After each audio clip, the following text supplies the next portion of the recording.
ಕಲಿಯುಗದ ಪ್ರತ್ಯಕ್ಷ ದೇವರು ನಾಗ ಅಂತ ಹೇಳುವಂತಹ ನಂಬಿಕೆ. ಆದ್ರೆ ತಪಸ್ಸಿಗೆ ಸರಿಯಾದ ಜಾಗ ಸಿಗದ ಕಾರಣ ಪರಶುರಾಮ ತನ್ನ ಕೊಡಲಿಯನ್ನ ಎಸೆದು ಅದು ಎಷ್ಟು ದೂರ ಹೋಗಿ ಬೀಳ್ತದೋ ಅಷ್ಟು ದೂರ ಸಮುದ್ರ ಹಿಮ್ಮುಖವಾಗಿ ಚಲಿಸಿ ಭೂಮಿಯನ್ನ ತೆರವು ಮಾಡಿಕೊಡ್ಬೇಕಾಗಿ ಸಮುದ್ರ ರಾಜನನ್ನ ಕೇಳ್ಕೊಳ್ತಾರೆ. ಹೀಗೆ ಲಕ್ಷ ಲಕ್ಷ ಸರ್ಪಗಳು ನಮ್ಮ ಭೂಮಿಗೆ ಬಂದು ಈ ಮಣ್ಣಿನಲ್ಲಿ ರಂಧ್ರವನ್ನ ಕೊರೆದು ಭೂಮಿಯ ಒಡಲಿನಿಂದ ಸಿಹಿ ನೀರನ್ನ ತರ್ತವೆ.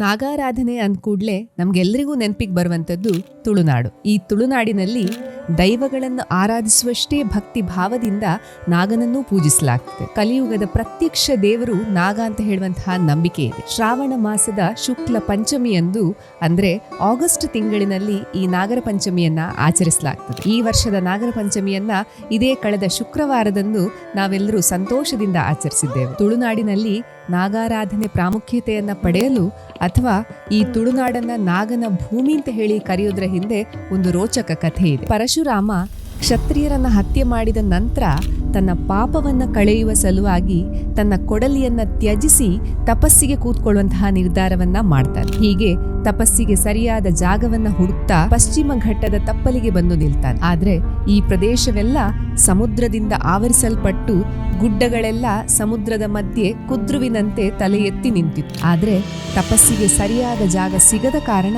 ಪರಶುರಾಮ ತನ್ನ ಕೊಡಲಿಯನ್ನ ಎಸೆದು ಅದು ಎಷ್ಟು ದೂರ ಹೋಗಿ ಬೀಳ್ತದೋ ಅಷ್ಟು ದೂರ ಸಮುದ್ರ ಹಿಮ್ಮುಖವಾಗಿ ಚಲಿಸಿ ಭೂಮಿಯನ್ನ ತೆರವು ಮಾಡಿಕೊಡ್ಬೇಕಾಗಿ ಸಮುದ್ರ ರಾಜನನ್ನ ಕೇಳ್ಕೊಳ್ತಾನೆ. ಇದಕ್ಕೊಪ್ಪಿದ ಸಮುದ್ರ ರಾಜ ಹಿಂದಕ್ಕೆ ಚಲಿಸಿ ಭೂಮಿಯನ್ನ ಬಿಟ್ಟು ಕೊಡ್ತಾನೆ. ಆದ್ರೆ ಹೀಗೆ ಸಿಕ್ಕಿದಂತಹ ಭೂಮಿ ಸಮುದ್ರದ ಉಪ್ಪಿನ ನೀರಿನಿಂದ ಫಲವತ್ತತೆಯನ್ನ ಕಳೆದುಕೊಂಡಿರುತ್ತೆ. ಇದನ್ನ ಅರ್ಥ ಮಾಡಿಕೊಂಡಂತಹ ಪರಶುರಾಮ ಸರ್ಪರಾಜನಾದ ವಾಸುಕಿಯನ್ನ ತಪಸ್ಸಿನ ಮೂಲಕ ಒಲಿಸಿಕೊಂಡು ತಾನು ಪಡೆದುಕೊಂಡಂತಹ ಭೂಮಿಗೆ ಸರ್ಪಗಳನ್ನ ಕಳಿಸ್ಕೊಡ್ಬೇಕಾಗಿ ಕೇಳ್ಕೊಳ್ತಾನೆ. ಹೀಗೆ ಲಕ್ಷ ಲಕ್ಷ ಸರ್ಪಗಳು ನಮ್ಮ ಭೂಮಿಗೆ ಬಂದು ಈ ಮಣ್ಣಿನಲ್ಲಿ ರಂಧ್ರವನ್ನ ಕೊರೆದು ಭೂಮಿಯ ಒಡಲಿನಿಂದ ಸಿಹಿ ನೀರನ್ನ ತರ್ತವೆ ಹಾಗೂ ಭೂಮಿಯ ಮೇಲೆಲ್ಲ ಹುತ್ತಗಳನ್ನ ನಿರ್ಮಿಸಿ ಈ ಮಣ್ಣನ್ನ ಫಲವತ್ತಾಗಿಸ್ತವೆ. ಹೀಗೆ ಸರ್ಪಗಳಿಂದ ಫಲವತ್ತಾದಂತಹ ಈ ಭೂಮಿಯೇ ತುಳುನಾಡು ಅಂತ ಹೇಳುವಂತಹ ನಂಬಿಕೆ ಇದೆ. ಈ ಭೂಮಿಯಲ್ಲಿ ಪ್ರತಿಯೊಂದು ಜೀವಿಯು ತನ್ನದೇ ಆದಂತಹ ವಿಶೇಷತೆಯನ್ನ ಹೊಂದಿದ್ದು ಪ್ರಕೃತಿಗೆ ತನ್ನದೇ ಆದಂತಹ ಕೊಡುಗೆಯನ್ನ ನೀಡ್ತದೆ ಅಂತ ಹೇಳುವಂಥದ್ದು ಸತ್ಯ. ಪ್ರತಿಯೊಂದು ಜೀವಿಯು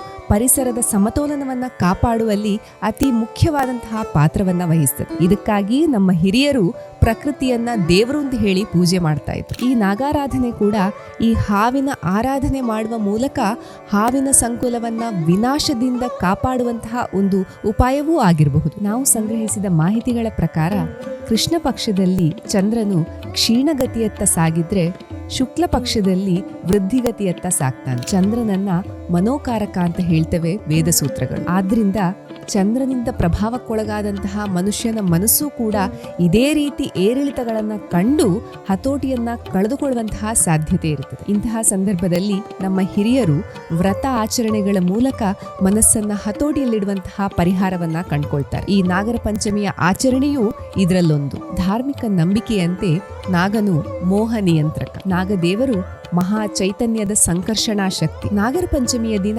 ನಾವೆಲ್ಲರೂ ಪ್ರತಿಷ್ಠಾಪಿಸಿದ ನಾಗಬನಗಳಲ್ಲಿ ಹಾಲು ಪಂಚಾಮೃತದ ಅಭಿಷೇಕವನ್ನ ಮಾಡಿ ಪೂಜೆಯನ್ನು ಸಲ್ಲಿಸುವುದರಿಂದ ಮನಸ್ಸನ್ನ ಹತೋಟಿಯಲ್ಲಿಡುವುದರ ಜೊತೆಗೆ ಭೂಮಿಯ ಫಲವತ್ತತೆಯೂ ಹೆಚ್ಚಾಗ್ತದೆ ಅಂತ ಹೇಳ್ತಾರೆ. ನಾಗಾರಾಧನೆ ಅಂತ ಹೇಳಿದ್ರೆ ಕೇವಲ ನಾಗಬನಗಳಲ್ಲಿ ಪೂಜಿಸುವುದು ಮಾತ್ರ ಅಲ್ಲ. ವಿಶೇಷವಾಗಿ ಉಡುಪಿ, ದಕ್ಷಿಣ ಕನ್ನಡ, ಅವಳಿ ಜಿಲ್ಲೆಗಳಲ್ಲಿ ನಾಗಮಂಡಲ, ನಾಗದರ್ಶನ, ಹಾಲಿಟ್ಟು ಸೇವೆ, ಡೆಕ್ಕೆ ಬಲಿ ಇಂತಹ ವಿಶೇಷ ಆಚರಣೆಗಳನ್ನ ನೋಡಬಹುದು. ನಾಗಮಂಡಲದಲ್ಲಿ ಗಂಡು ಹಾಗೂ ಹೆಣ್ಣು ನಾಗನ ಪ್ರತೀಕವಾಗಿ ನರ್ತನ ಸೇವೆಯನ್ನ ಮಾಡೋದ್ರ ಮೂಲಕ ನಾಗನನ್ನ ತೃಪ್ತಿಪಡಿಸುವಂತಹ ನಂಬಿಕೆ ಒಂದು ಕಲಾ ಸೇವೆಯ ರೂಪದಲ್ಲಿ ನಡೆಯುತ್ತದೆ. ನಾವು ನಮ್ಮ ಪ್ರಾಚೀನ ಕಾಲದ ನಾಗಾರಾಧನೆಯನ್ನ ಗಮನಿಸಿದ್ರೆ ಈಗಿನಂತೆ ಸಿಮೆಂಟ್, ಇಟ್ಟಿಗೆ ಅಥವಾ ಕಲ್ಲಿನಿಂದ ಕಟ್ಟಿದ ನಾಗಬನಗಳು ನೋಡ್ಲಿಕ್ಕೆ ಸಿಗುವಂಥದ್ದು ಬಹಳ ಕಡಿಮೆ. ಯಾವುದಾದರೂ ಉತ್ತಮ ನೆರಳು ನೀಡುವ ಮರದ ಕೆಳಗೆ ನೆಲದಲ್ಲೇ ಪ್ರತಿಷ್ಠಾಪಿಸಿ ನಾಗನನ್ನ ಪೂಜೆ ಮಾಡಲಾಗ್ತಾ ಇತ್ತು. ಆಗಿನ ಸರಳ ಜೀವನ ಶೈಲಿ, ಭೌಗೋಳಿಕ ವ್ಯವಸ್ಥೆ ಹಾಗೂ ಆರ್ಥಿಕ ಸ್ಥಿತಿಗತಿಗಳಿಗೆ ಅನುಗುಣವಾಗಿ